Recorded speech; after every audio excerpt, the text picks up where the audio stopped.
Sihir sudah ada sejak zaman Rasulullah Shallallahu Alaihi Wasallam. Terkait banyaknya perbuatan buruk yang tercatat di dalam sijil.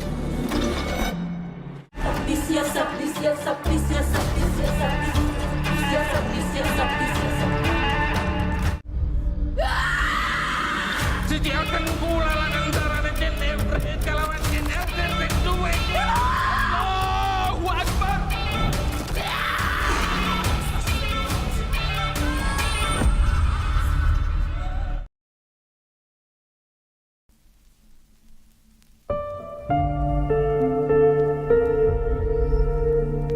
Sijin merupakan film hasil adaptasi negara Turki berjudul Sikin yang mengangkat cerita teror santet 5 malam dengan segala kengeriannya. Sijin dalam Al-Quran memiliki arti sebagai penjara atau tempat para roh-roh jahat berkumpul. Kalla inna kitabal fujjari lafi sijjin. Film yang sangat mengerikan ini mengajak para penonton untuk mengikuti hitung mundur selama 5 hari sebelum karakternya tewas akibat santet mengerikan. Kini, Rapi Films bekerja sama dengan Sky Media dan juga Legacy Pictures untuk merilis adaptasi Sijin versi Indonesianya yang disutradarai oleh Hadrah Daeng Ratu. Film Sijin pun diperankan oleh beberapa aktor ternama Indonesia seperti Anggika Bolsterli, Ibrahim Rishad, Niken Anjani, dan lain sebagainya. Akankah film Sijin versi Indonesia akan lebih menyeramkan dari Sijin versi Turki? Penjelasan selanjutnya akan mengandung spoiler konten. Jika kamu tidak mau terkena spoiler, silahkan keluar dari video ini ya seluruh. Langsung aja kita masuk ke ceritanya. Hayu, luncur. Secara garis besar diceritakan di dalam film ini ada 2 bersaudara, yaitu Bu Ningsih dan juga Ibu Farah. Bu Ningsih punya anak laki-laki namanya Galang, sedangkan Bu Farah punya anak perempuan namanya Irma. Galang dan Irma sedari kecil memang sangat dekat. Mereka selalu bersama-sama kapanpun dan dimanapun. Hal itu membuat Irma menaruh perasaan kepada sepupunya itu. Karena saling mencintai, hubungan terlarang itu pun terjadi. Irma dan Galang berhubungan sejak SMA hingga mereka dewasa, seluruh. Irma sangat cinta kepada Galang. Dia tidak mau kehilangannya. Sehingga dengan ditemani oleh Wulan adiknya, Irma pun mendatangi seorang dukun bernama Iksan untuk bertanya apakah dia bisa menikah dengan Galang. Saya mau minta petunjuk. Saya mau tahu apakah saya bisa menikah sama dia atau tidak. Dukun Iksan merapal mantra, kemudian memanggil Jin untuk bertanya. Jin seketika merasuki adiknya Irma. Lalu ia berkata, apabila Galang bukan lelaki yang tepat untuk dirinya. Galang adalah pembawa petaka untuk Irma. Setelah Jin pergi, dukun mengingatkan Irma agar menjauhi Galang karena Galang akan menjadi penyebab kematiannya. 12 tahun kemudian, Irma tidak mempedulikan ucapan dukun itu dan dia tetap mendekati Galang. Padahal kini Galang telah menikah dengan perempuan bernama Nisa. Bahkan seluruh mereka sudah memiliki seorang anak bernama Sofia. Sofia sendiri tidak dapat melihat sejak dilahirkan alias buta. Sebenarnya Galang pun hanya cinta kepada Irma. Dia terpaksa menikahi Nisa karena permintaan ibunya. Apalagi sekarang ibunya sudah lumpuh. Setidaknya Galang ingin berbakti kepada ibunya itu. Irma pun tidak dapat berbuat apa-apa dan merelakan orang tercintanya menikah dengan wanita lain. Suatu hari, saat perayaan ulang tahun Sofia ke-12 tahun, Irma datang ke rumah Galang bersama adik dan juga ibunya. Di sana, Bu Farah sekalian menjenguk saudarinya yang sudah sakit parah. Bu Farah meminta kepada Nisa agar terus menjaga dan merawatnya. Sementara di sisi lain, ketika ada kesempatan, Irma selalu menggoda Galang. Tak jarang Nisa pun memergoki mereka berduaan. Namun, Nisa tetap berpikir positif karena mereka memang sepupu. Di belakang Nisa, Galang tetap bermain gila dengan Irma. Kini, dari hasil hubungan gelap mereka, Irma pun tengah mengandung anaknya Galang. Kamu harus tanggung jawab. Saya beneran hamil. Suatu hari, Irma mendatangi Galang ke toko dagingnya yang ada di pasar. Irma nampak marah-marah karena Galang sudah 2 minggu tidak menghubunginya. Galang tidak mau tanggung jawab atas kehamilan Irma. Apalagi dia sudah punya istri dan juga anak. Sehingga Galang meminta agar Irma menggugurkan anak itu, kemudian jangan pernah mendatanginya atau menghubunginya lagi. Karena terus saja marah, Irma akhirnya ditampar oleh Galang sampai ia terbentur dan tersungkur ke bawah tanah. Tanpa disangka-sangka, dari celah kakinya, Irma mengeluarkan darah. Dibawalah Irma ke rumah sakit, namun malangnya bayi dalam kandungannya tidak dapat tertolong. Sementara Galang merasa lega karena tidak perlu tanggung jawab atas anaknya itu. Kemudian dia memberikan segepok uang, lalu meminta agar Irma tidak mengganggunya lagi. Hati Irma sangat terpukul menghadapi kenyataan ini. Hubungan kita cukup sampai di sini. Selesai di sini. Maksud kamu itu apa? Kamu yang dari dulu bilang kalau kamu itu bakal cinta sama saya. Saya minta maaf. Saya udah punya keluarga ya. Cinta ditolak, dukun bertindak. Tidak terima ditolak Galang, Irma pergi menemui dukun Iksan, dukun yang sama yang pernah dia temui 12 tahun yang lalu. Irma ingin mendapatkan Galang dengan cara apapun, termasuk dengan membunuh Nisa. Irma bahkan memberikan seluruh harta bendanya yang ia punya, mulai dari uang hingga perhiasan. Dukun Ihsan mendukung niat Irma. Dia akan mengirim santet kepada Nisa. Dukun akan memanggil jin yang paling benci dengan orang Islam, jin dari suku Anzar. Dari sekian banyak ninja, ada satu suku jin yang paling terkenal membenci umat muslim. Dukun meyakinkan Irma bahwa sebelum hari kelima, Nisa dan orang-orang yang memiliki ikatan darah dengannya akan ikut mati. Jin itu akan membunuh Nisa dalam 5 malam. Mereka semua akan mati. Untuk melakukan santet itu, dukun butuh bagian dari tubuhnya Nisa. Bisa berupa air liur, rambut, kuku, ataupun darah. Irma pun pergi ke rumah Nisa untuk mendapatkan apa yang ia cari. Nisa tidak curiga karena menganggap Irma hanya ingin berkunjung saja. Irma sempat kebingungan bagaimana caranya mengambil bagian tubuh Nisa itu. Apakah dia harus menjambak Nisa hingga rambutnya tercabut? Atau mungkin dia harus menusuk Nisa supaya bisa mendapatkan darahnya? Tetapi itu semua tidak mungkin dilakukannya. Irma akan bermain aman supaya tidak dicurigai. Akhirnya Irma izin pergi ke kamar mandi. Lalu di sana, beruntungnya dia menemukan rambut di sisir milik Nisa. Lalu ada pembalut wanita di tempat sampah yang tampak masih sangat fresh, yang mana darahnya masih meresap di sana. Irma sangat senang karena semudah ini baginya untuk mendapatkan barang yang ia cari. Setelah itu Irma pun pamit bergegas pulang. Irma lalu membawa barang-barang itu kepada dukun. Dukun sangat senang karena Irma berhasil membawa darah Nisa karena seluruh darah lebih ampuh daripada helaian rambut. Kemudian ritual pun segera dilakukan. Lalu Iksan memasukkan pembalut itu ke dalam sebuah wadah berisi air. Lalu digunakannya untuk melumuri usus kerbau yang sudah disiapkan. Usus kerbau itu kemudian dililit kepada tulang mayat yang kemudian dituliskan sebuah mantra. Foto Nisa juga ikut dituliskan mantra, kemudian disobek menjadi 4 bagian lalu ditaruh di wadah untuk makanan anjing. Ritual pun dimulai.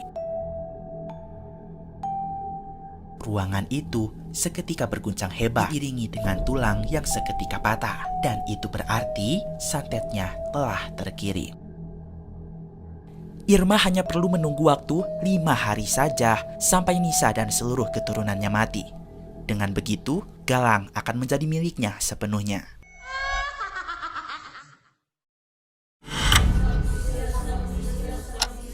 Sihir sudah ada sejak zaman Rasulullah SAW. Saya cuma mau bilang, di rumah ini ada yang aneh.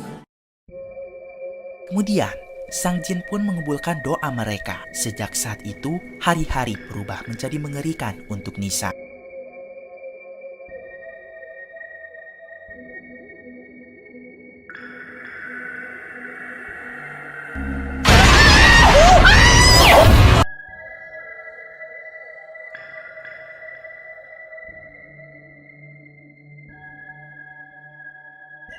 kejadian-kejadian tidak masuk akal pun mulai terjadi. Nisa memberitahukan hal-hal mengerikan itu kepada suaminya, tetapi Galang tidak percaya, lalu menuduh Nisa sudah gila.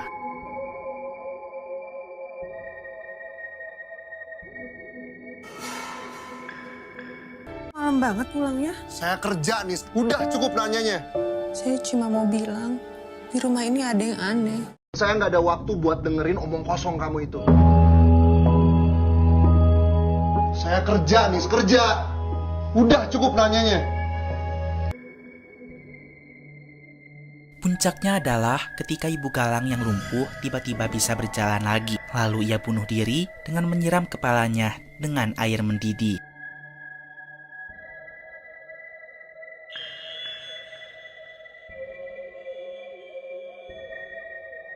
Saat proses sholat jenazah, seketika Nisa kerasukan. Mengejutkannya, dia menggulingkan keranda mayit ibu mertuanya. Assalamualaikum.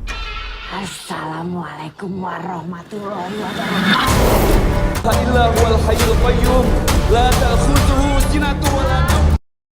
Sontak hal itu membuat semua orang yang ada di sana ketakutan.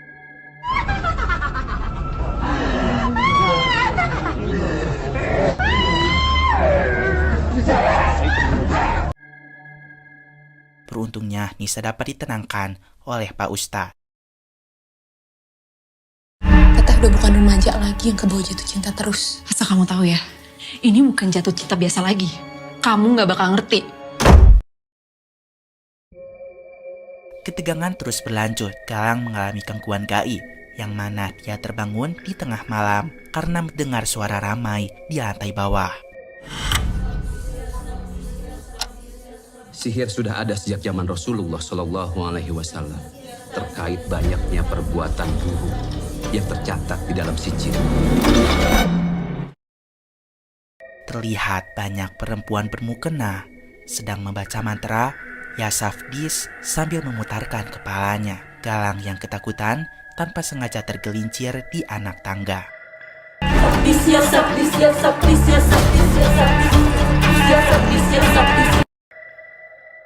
Sesadarnya seketika tubuh Galang sudah diikat oleh kain kafan. Ia pun dikelilingi oleh para wanita itu yang sangat menyeramkan.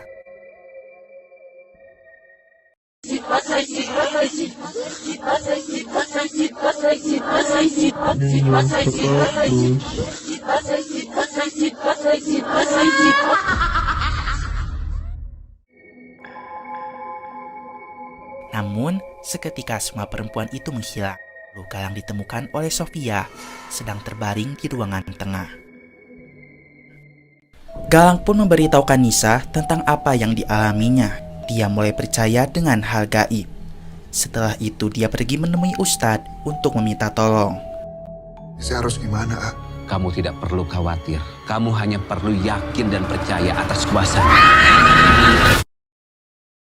Ustadz memberitahukan Galang jika Nisa sudah kerasukan. Galang meminta Ustadz untuk menolong istrinya dan alhamdulillahnya sang Ustadz bersedia. Astagfirullahaladzim. A'udzubillahi minasyaitonirrajim. Bismillahirrahmanirrahim. Anehnya, Irma pun turut mendapatkan gangguan. Ia diteror oleh sosok jin Anzar itu.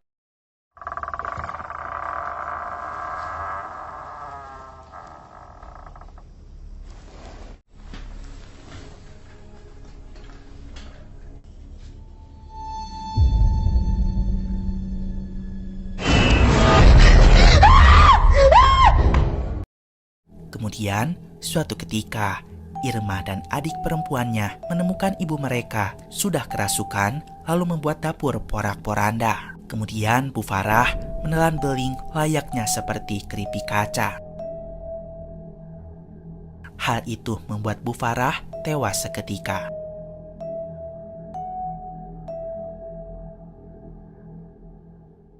Pada saat malam kelima, adik Irma pun tak luput dari teror juga. Di malam itu, dia tiba-tiba kerasukan lalu mengejar Irma seakan-akan ingin membunuhnya. Tetapi beruntung Irma dapat menyelamatkan diri. Wulan, adiknya Irma pun berlari keluar rumah. Sampai akhirnya ia memanjat pohon di halaman rumah yang sangat besar dan juga tinggi. Seketika Wulan loncat dari atas pohon, kemudian kepalanya tersangkut membuat kulit kepalanya robek, sementara tubuhnya terjatuh ke bawah tanah. Irma sangat ketakutan mengapa jin itu ikut menyerang keluarganya. Ia pun bergegas mendatangi rumah dukun itu untuk menanyakan kejanggalan ini. Namun, dukun Ihsan tidak ada di sana. Irma berteriak dengan sekencang mungkin memanggil nama dukun itu. Ihsan! Pada ujungnya, Jin Anzar mengincar jiwa Irma. Kemudian Irma terasuki, membuat badannya seketika terpelintir secara mengerikan.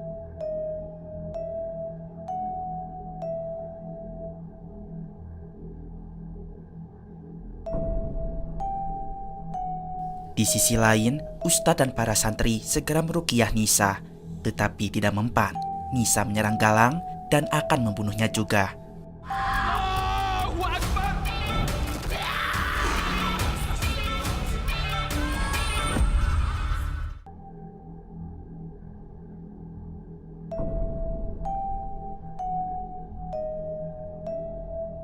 Ustadz menangkap Nisa dan mengikatnya di kursi. Lalu Ustadz memukul kepala Nisa dengan balok kayu sampai Nisa tak berkutik lagi. Melihat istrinya tak sadar diri akibat pukulan itu, Galang tidak terima. Dia pun menyerang Ustadz. Ustadz berkata apabila mereka telah salah sasaran. Ternyata sosok jin itu tidak merasuki Nisa, karena jika orang yang benar-benar terasuki tidak akan tersakiti dengan kayu ini. Ternyata selama ini santet itu terkirim kepada Sofia. Jin Anzar merasuki tubuhnya. Lalu, mengapa santet itu bisa menyasar kepada Sofia? Ternyata, Irma telah salah mengambil darah. Pembalut wanita yang penuh darah itu bukanlah milik Nisa, tetapi milik Sofia yang baru pertama kali mendapatkan menstruasi. Karena, seperti yang kita tahu, saat itu Sofia baru berumur 12 tahun. Dia mengalami fase akhir balik. Kesalahan itu pun berakibat sangat fatal, karena santet yang dikirim dukun adalah untuk membunuh korban dan orang-orang yang punya ikatan darah dengannya. Santet mengenai Sofia, maka berarti sebagai bibi Irma pun ikut termasuk ke dalamnya.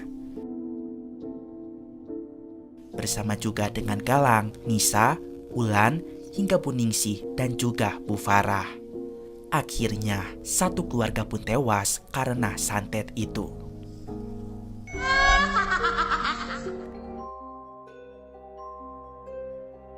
Film Si Jin dieksekusi dengan sangat baik dibandingkan versi aslinya di beberapa bagian.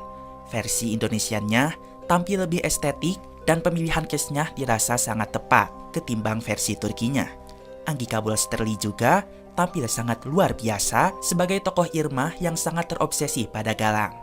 Walaupun scoringnya tak sebaik versi aslinya yang mampu menghantarkan jumpscare mencekam, tetapi versi Indonesianya menghadirkan sisi teknis dan kreatif yang jauh lebih unggul ketimbang pendahulunya tersebut. Bagi kalian penggemar film horor, Si Jin sangat layak untuk disaksikan.